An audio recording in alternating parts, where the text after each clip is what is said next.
Tous les établissements sont uniques. De par leur taille, la typologie d'établissement, selon le système d'information qu'ils ont mis en place, ce qu'il y a de présent chez eux qui est déjà chez Evolucare ou qui n'est pas chez Evolucare. Du coup, on est obligé de co-construire la totalité de leur projet comme si c'était un nouveau remplacement de logiciel. Il y a deux aspects dans la reprise de données.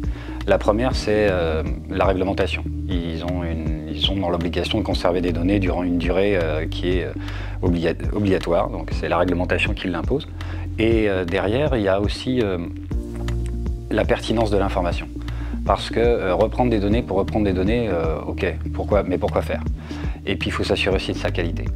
On s'est rendu compte à certains moments que reprendre la donnée qui n'était pas qualifiée, du coup on perdait aussi la logique en fait, dans le système. Et ça rajoutait plus de complexité que ça permettait d'assurer de la qualité. On fait l'étude préalable. L'étude préalable, c'est la fameuse réunion de lancement où on parle vraiment de méthodologie, de stratégie, d'organisation du projet. Ensuite, on va aller orienter, on va faire des audits mais ciblés sur des volets métiers. Donc je vais prendre que des médecins, je vais prendre que des soignants et ainsi de suite. Et avec eux, on va travailler sur le parcours patient, c'est-à-dire comment est-ce que le circuit il est orienté, organisé chez vous.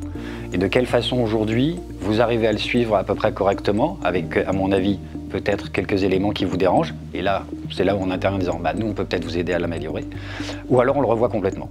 Mais c'est le parcours patient de toute façon. C'est lui qui fait en sorte de fluidifier les processus, qui va donner le là sur les prises en charge, à quel moment tel professionnel va intervenir, à quel moment il va donner telle information et ainsi de suite.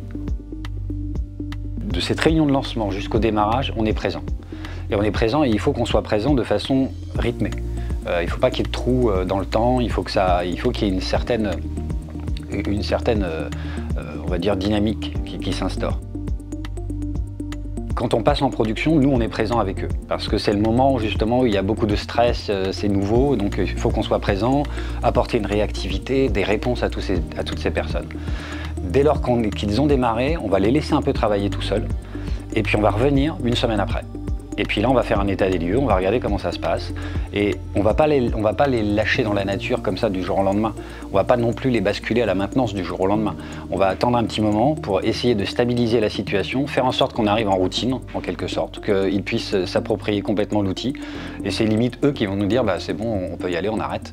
On n'a pas besoin de plus et après, on va les passer à la maintenance.